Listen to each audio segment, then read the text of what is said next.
자, 제 38회 국제무역사 기출문제 1교시 무역결제편 41번부터 함께 차례대로 풀어보도록 하겠습니다. 41번 송금결제 방식에 관한 설명으로 올바른 것을 모두 기재한 것은 박스 내용 보시면요. A. 환어음을 사용하지 않으며 어음법이 적용되지 않는다. 맞고요. 송금결제 방식에서 환어음은 사용되지 않습니다. B. 거래 내용이 제3자 등에게 노출되지 않고 수출입업자인 당사자만이 그 내용을 알 수 있어 영업 비밀을 지킬 수 있다. 당사자 간 송금하고 서류도 보내기 때문에 영업 비밀 유지 가능하고요. C. 수입업자 입장에서 DA가 OA보다 유리한 거래이다. OA가 유리하죠. OA가 환엄이 발행되는 것도 아니고 서류를 은행에 제시해야 되는 것도 아니고 OA가 수입자 입장에서 더 유리한 조건입니다. D. 송금 결제 방식이 가장 큰 비중을 차지한다. 맞습니다. 송금 결제 방식이 제 생각에는 실무에서 보면 한 70%, 60% 정도는 송금 결제 방식으로 이루어지고 있고요. 2. 사전 송금 방식의 위험성 때문에 수입자 측에서 수출업자에게 AP본드를 발행해 줄 수 있다. 2는 틀렸네요. AP본드 같은 경우에는 수출자가 수입자에게 발행하는 거. 그리고 F. 선적 서류의 송부는 은행을 통해 이루어지는 게 아니죠. 당사자 간 송부되고요. G. TT 거래는 실제로 외화 현금이 국내에서 해외로 혹은 해외에서 국내로 이동하지 아니한다. G도 맞는 내용이네요. 그렇게 보면 A, B, D, G가 맞는 내용이고요. C, E, F는 틀렸습니다. 답은 2번. 그리고 AP 본드 한번 살펴보죠. 채무자, 그러니까 수출자가 되겠죠. 계약 불이행 시 이미 선지급한 금액을 반환하는 것을 내용으로 하는 보증서로 수출상의 은행에서 수입상에게 발행한다는 거. 그래서 2번이 틀린 내용이었죠. 자, 42번 보시겠습니다. 오픈 어카운트 거래에 대한 설명으로 잘못된 것은 1번 사후 송금 방식이라는 점에 있어서는 CAD, COD 방식의 수출과 동일하나 CAD, COD 같은 경우는 동시결제로 볼 수도 있고요. 선적 후에 결제가 된다는 내용으로서 사후 결제로 볼 수도 있다는 거, 이렇게 두 가지로 볼 수 있다는 것까지 한번 보시고, OA 거래는 물품의 선적 통지 시점, COD, CAD 거래는 서류 또는 물품의 인도 후에 수출 채권이 성립된다는 점에서 차이가 있다. 1번 맞는 내용입니다. 2번 오픈 어카운트 거래는 OA 내고를 요청하고자 할 경우 선적 서류 차본을 첨부하여 수출 한어 매입을 의뢰해야 하고, 은행은 수출 채권의 존재 여부를 확인할 수 있는 증빙 서류를 매 건별로 진구하여 매입을 실행한다. 오픈 어카운트 같은 경우에는 환어음이 발행되지 않죠. 그렇기 때문에 환어음을 송부한다. 이런 내용의 2번은 틀린 내용이고요. 답은 2번이었고, 3번 오픈 어카운트 매입은 은행이 수출상에게 제공하는 일종의 여신 행위에 해당하므로 OA 매입 의뢰를 하고자 할 경우 사전에 은행으로부터 한도 승인을 받아 여신 거래 약정을 체결해야 한다. 맞습니다. 그리고 4번 오픈 어카운트 거래는 국제 간 외상 판매 방식의 거래로 대금 결제 여부가 전적으로 수입상에 의존하게 되므로 OA 내고는 재무 상태나 신용이 건실한 우량 기업 위주로 제한적으로 활용되고 있다는 것까지 맞는 내용들 OA 거래에 관련해서 정리해 두시고, 정답은 2번이겠죠. 환어음이 발행되지 않으니까. OA 내고 한번 보시죠. OA 계약 시 수출상은 물품 선적 후 선적서를 수입상에게 송부하고 비해 사본을 약정은행에 제출하여 수출 대금을 선결제 받는 법입니다. 원래 다 거래가 끝나고 청산하는 거죠. 근데 OA 내고를 하게 되면 수출 대금을 그 은행의 여신 행위로 선결제를 받을 수 있습니다. 그 부분이 OA 내고라는 거. 이러한 거는 은행의 여신 행위이기 때문에 수출자의 신용자가 높은 경우, 그리고 보시면 여신 거래 약정을 체결해서 이런 식으로 매입이 된다는 것까지. OA, 생각보다 OA도 많이 나오는 거거든요. 결제 방식에 대해서 정리해 두시고 43번 보시겠습니다. 대금 결제 방식에 관한 업무 처리 및 위험 관리 방안으로 잘못된 것은 OA, 또 OA네요. OA로 계약한 수출업자는 수입업자가 요구하는 외상 일자를 OA 데이지와 같이 합의하고 필요한 모든 서류를 계약서에 명시한 후 K슈어에 수출 보험을 가입한 후 선적을 이행하였다. 수출 보험에 가입했네요. 위험 관리 맞죠? 그리고 2번 신용장을 개설한 수입업자는 수출국 현재 있는 자신의 대리인에게 의뢰하여 수출 물품을 PSI 선적점 검사하도록 요청하고 선적 신용장 조항에 현지 대리인이 발행한 IC 검사 증명서를 첨부하도록 하였다. 맞습니다. 신용장의 추상성이라고 하죠. 이런 것 때문에 선적점 검사나 대리인의 검사 이런 거는 그 위험 관리 방안으로 필요하고요. 그리고 3번 사이트 LC 조건으로 매매 계약을 체결한 수출업자는 거래은행에서 포페이팅을 이행하였다. 사이트 LC로 포페이팅을 한다는 건 말이 안 됩니다. 사이트 LC는 포페이팅 대상이 아니고요. 유전스는 가능하고요. 답은 3번이겠네요. 4번 유전스 LC를 받은 수익자는 신용위험 및 비상위험에 대비하여 K슈어에 수출보험을 가입한 후 선적을 이행하였다. 마찬가지로 수출보험. 정답은 3번 사이트 LC는 포페이팅 대상이 아니라는 거. 사기 거래 방지를 위한 대책, 위험 관리를 위한 대책으로서 철저한 신용조사, 품질 조건의 증명, 수출보험, 그리고 선적점 검사, 선적 견본, 그리고 신속한 인정션 요청까지 이런 대책들 한번 보시고 포페이팅 보시죠. 팩토링, 포페이팅 잘 정리해 두셨죠? 살펴보시면 정의는 환어음, 약속어음을 사안 청구 불능 조건으로 매입, 할인하는 금융무역 상품이고요. 그리고 대상은 유통증권, 환어음, 약속어음, 신용장은 유전스 LC만 가능하다는 거. 기간은 중장기 기간입니다. 보통 1년에서 5년. 팩토링은 짧죠. 지급률은 100%, 그리고 소구권 없이 서비스는 매입 할인 이런 부분이 이루어진다는 것까지 그 팩토링하고 연계시켜 가지고 한번 정리해 두시면 좋을 것 같네요. 자, 44번 추심은행의 의무와 면책에 대한 설명이다. 이 중 잘못된 것은 1번부터 보겠습니다. 추심은행은 화한 추심과 관련된 물품의 보관이나 보험 가입 등에 대해 특별한 지시를 받은 경우라 해도 이를 따를 의무가 없죠. 그리고 2번 추심은행은 접수된 서류가 추심 지시서에 열거한 것과 외관상 일치한지를 확인하여야 되고요.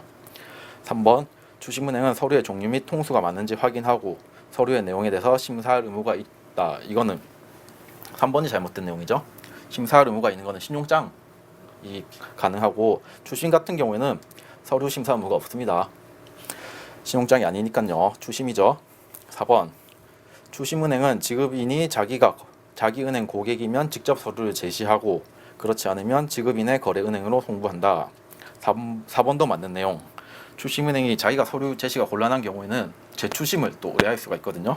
그렇기 때문에 4번도 맞고 정답은 3번이네요. 추심, 신용장 이런 부분들 서류 심사 의무 차이가 있죠. 분명하게.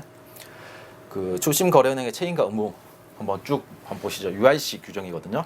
1번 신의 성실 및 상당주의 의무가 있고요. 서류 확인 및 통지 의무가 있습니다. 보기의 내용과 같이 접수된 서류가 추심 지시서상에 열거된 것과 일치하는지를 확인하지 서류를 하나하나 심사하지는 않습니다. 신용장처럼. 그러므로 그 보기 내용도 정리해 두시고 그 물품, 서비스, 의무에 대한 책임으로 은행은 추심에 관련된 물품에 관하여 특정한 지시를 받은 경우에도 어떠한 행동을 취하여야 할 의무를 부담하지 아니하며 동의한 경우에만 동의한 범위 내에서 그 행동을 취하고요. 그리고 보호를 위한 조치를 취한 경우에도 아무런 책임, 의무를 부담하지 않습니다. 다만 그러한 조치가 취해졌음을 통지하면 되고요. 그리고 추심은행은 추심의뢰은행의 지시에 따라 물품의 인도와 관련하여 발생한 모든 비용과 손해에 대하여 추심의뢰은행이 보상하게 되어 있기 때문에 이런 추심은행의 거래, 의무, 책임 이런 부분까지 쭉 한번 정리해 두세요. 추심, 신용장 문제는 결제 문제에서 한 60% 정도 차지하는 것 같거든요. 그러니까 중요하겠죠. 확실히 정리해 두시길 바라겠습니다. 자, 45번입니다. 다음에 첨부된 서식과 가장 깊은 결제 방식은 무엇인가? 라고 해서 박스 안에 보시면 인수통지라고 되어 있고요. 그리고 지급인에 의해서 인수되었다. 이런 문구도 보이네요. 1번 OA는 환원이 발행 안 된다 했죠. 그리고 2번 사이트 LC 일람출금 환원만 가능하니까 인수는 상관없네요. 그리고 CAD 앞에 C가 캐시죠. 캐시 틀렸고 정답은 4번 DA 방식이네요. 환원의 당사자 관련해서 한 번 더 보도록 하겠습니다. 발행인 같은 경우에는 무역거래에서는 거의 다 수출상이 되고요. 지급인 같은 경우에는 LC 방식에서는 개설은행 또는 개설은행 또는 상환은행, 그리고 DADP는 수입자가 됩니다. 그리고 수취인은 매입신용장에서 매입은행, 그리고 주식거래에서는 수출업자. 이렇게 당사자 부분, 누가 당사자가 되는지 이런 부분도 한번 정리해 두시면 될 것 같습니다. 자, 46번입니다. 문제가 같긴 해요. 한국무역이 DA 방식으로 수출 계약을 체결하고 주심의뢰은행에 주심전 매입을 의뢰하였으며 주심의뢰은행은 DA 서류 매입 후 주심은행에 선적 서류를 송부하여 인수 및 만기일 통보를 받았으나 만기일에 주심은행으로부터 수입상의 부도로 대금을 지급받을 수 없다는 통보를 받았다. 다음 설명 중 올바른 것은? 아까 주심거래은행 책임과 의무 같이 연결해서 한번 보시면 될 것 같은데, 문제에서 보시면 수출상이 주심전 의뢰를 요청했고요. 그래서 돈을 받았는데 먼저 나중에 만기일에 주심은행이 수입상한테 돈을 달라고 하려고 하다 보니까 수입자가 망한 거죠. 그런 경우라고 생각하시고 1번부터 보죠. 주심은행은 수입상 부도 여부와 관계없이 주심 대금을 지급할 의무가 있다. 아니고요. 주심의뢰은행은 주심은행에게 강력하게 주심 지급을 요청하고 주심 대금을 지급하지 않을 경우 법적 조치를 강구해야 된다. 이 부분도 아닙니다. 주심에서 주심의뢰은행 역할은 단순한 중재자 역할이기 때문에 1번, 2번 같이 뭐 지급할 의무가 있거나 아니면 법적 조치를 강구하거나 이런 거는 틀렸고요. 3번, 주심은행은 주심거래관에서 중개자 역할만 담당하므로 대금 지급 책임은 수입상에게 있다. 3번이 정답이네요. 3번이 깔끔하게 정답이고, 4번, 한국무역은 주심의뢰은행으로부터 매입대금 상환 요청이 있더라도 수출대금 미회수의 책임이 있는 미회수 책임이 주심의뢰은행에도 있다고 할 수 있으므로 매입대금 전액을 상환하지 않아도 된다는 틀렸습니다. 전액 상환해야 되고요. 따라서 3번, 수입상 부도 시 주심의뢰은행에 대해서 살펴보죠. 말 그대로 보기에서 본 내용과 비슷하긴 한데, 주심거래 단순 중재자 역할만 수행하므로 대금 지급의 의무도 없다. 그리고 법적 조치를 행할 의무도 없다. 그리고 DA에 따른 주심전 매입 같은 경우, 보기와 같은 경우 은행의 여신행위로 주심의뢰인이 매입 전 대금 여신행위로 받은 거기 때문에 주심의뢰인이 매입 대금 전액을 은행에 상환해야 된다 라고 되어 있습니다. 따라서 정답은 3번, 1번, 2번, 4번은 틀린 내용이었고요. 3번이 정답이었습니다. 이런 결제 문제가 좀 길고 뭐 이런 예시 문제도 많고 하지만 여러분들 초조해하지 말고 한 문제 한 문제 열심히 풀면 충분히 합격할 수 있습니다. 자, 47번. 다음은 DA 거래의 일부이다. DA 거래의 순서로서 가장 올바른 것은? 37회 문제에서는 DA가 나왔거든요. 지금은 DP네요. DP. 제가 DA라고 했나요? DP 거래의 순서로 가장 올바른 것은? 정답은 1번이고요. 한번 그림으로 살펴보죠. 그림을 보시면 주심 거래 같은 경우는 이런 부분들 다 정리하신 부분이죠. 주심 의뢰인이 매매 계약 체결하고 선적하면, 그리고 서류랑 환원을 챙겨서 주심은행에게 요청을 하게 됩니다. 주심해달라고. 그러면 주심은행에 수익 후에 주심은행에 요청을 하게 되죠. 주심의뢰은행이.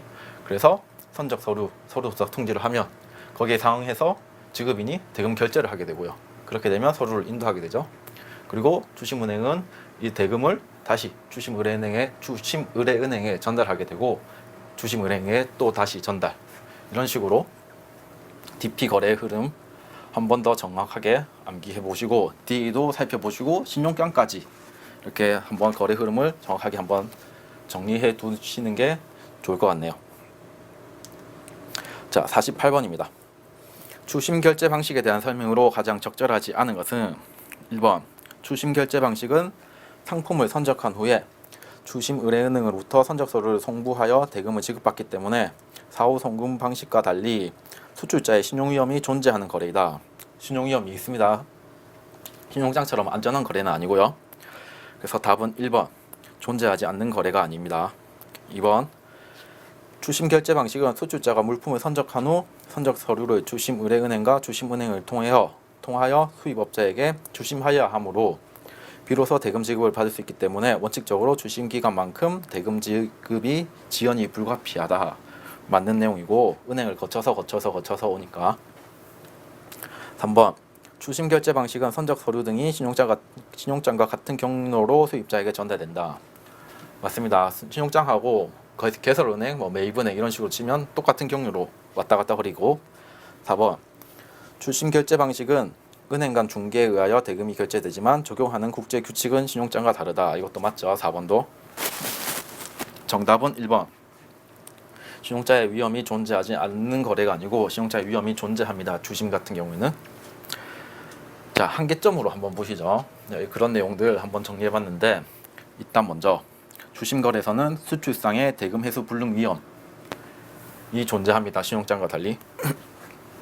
자주 문제에서 나왔던 게 물품을 선적해서 보냈는데 DP 같은 경우에는 대금을 회수할 수 없는 거죠. 그 수입자가 나타나질 않아가지고 그런 위험이 있고, DA 같은 경우에는 물품을 보내고 어음까지 인수해서 물건까지 찾아갔는데 근데 돈도 지금 못 받고 물품까지 잃어버리는 그런 문제가 발생되는 그런 보기들이 좀 나왔었습니다. 이전 문제에서. 그렇기 때문에 대금 회수 불능 위험, 또 DA 같은 경우는 물품 회수 불능 위험까지 있다는 거. 2번이 아니고 대금 지급 지연. 추심 기간 동안 대금 지급이 지연되고, 그리고 이거는 아까 제가 위에서 말씀드린 거네요. DA 같은 경우에는 이건 상품 입수 불능 위험은 은행이 서류 심사 의무가 없기 때문에 이런 부분과 관련해서 물품이 잘못되더라도 추심은행에 항변할 수 없다는 거.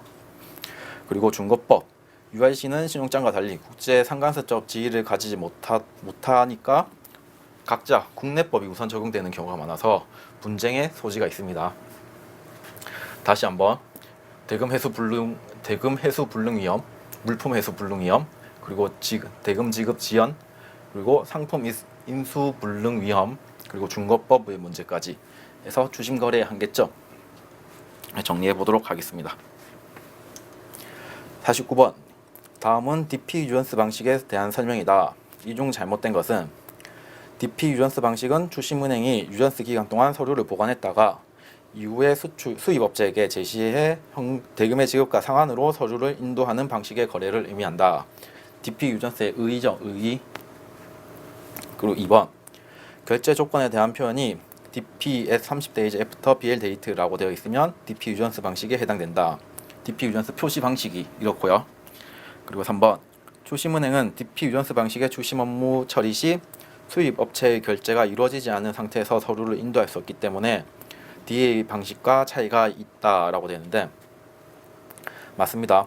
DA 같은 경우에는 서류를 인수하고 물건을 받으면 되는데, 그러니까 인수하고 그냥 서류 받으면 되고요. DP 같은 경우에는 결제를 하고 서류를 인도받아야 되니까 DA랑 DP랑은 차이가 있죠. 4번. DP 유전스는 서류 도착일로부터 수입 화물이 도착할 때까지 기간 동안 수입업체에게 대금 지급을 유예하는 것으로, 화물이 지정일자 이전에 도착하고 수입업체가 인도를 요구하면 추심은행은 임의로 인도할 수 있다. 4번이 틀렸네요. 추심은행은 반드시 지정된 날짜에 서류를 인도해야 하고요. 그 전에 요청하는 경우 추심의뢰은행의 승인이 필요하다는 거. 정답은 4번이고, DP 유전스 보시죠. 아까 보기에서 있었던 내용이고요. 표시 방식도 보시고, 효용, 그리고 서류 인도, 책임을 부담하지 아니하고 물건이 일찍 도착해서 어음 지급인이 서류 인도 요청 시 추심의뢰은행의 승인이 필요하다는 것까지 그렇게 보시면 될 것 같습니다. DP 유전스. 자, 50번. 화한 신용장의 특징을 기준으로 한 내용으로 올바른 것을 모두 기재한 것은, 박스 보시죠. 선적 서류의 심사는 신용장의 조건을 바탕으로 하며 대금 지급의 최종 책임자는 매입은행이 아닌 개설은행이죠. A는 틀렸고, 2번. 은행은 서류로 거래하는 것이다 라는 문구는 신용장의 독립성이 아니고 신용장의 주상성이 되겠죠. B도 틀렸습니다. 은행은 서류의 형식, 충분성, 정확성, 진정성, 위조성 등에 대하여 어떠한 의무나 책임이 없고요. 그리고 D. 화환신용장은 개설은행의 지급 보증서가 아니죠. 개설은행의 조건부 지급 확약 이렇게 보시면 될 것 같습니다. 그리고 E. 신용장에서 수입업자가 PSI를 하는 것은 신용장의 한계성을 극복할 수 있는 방안 중 하나이다. 신용장의 추상성이 있기 때문에 PSI 같은 경우를 통해서 이런 걸 극복하는 방안이 될 수 있겠네요. 이런 틀린 내용들 정리해 두시고 정답은 C2만 올바른 내용이니까 정답은 4번입니다. 신용장의 특징 틀리면 안 됩니다.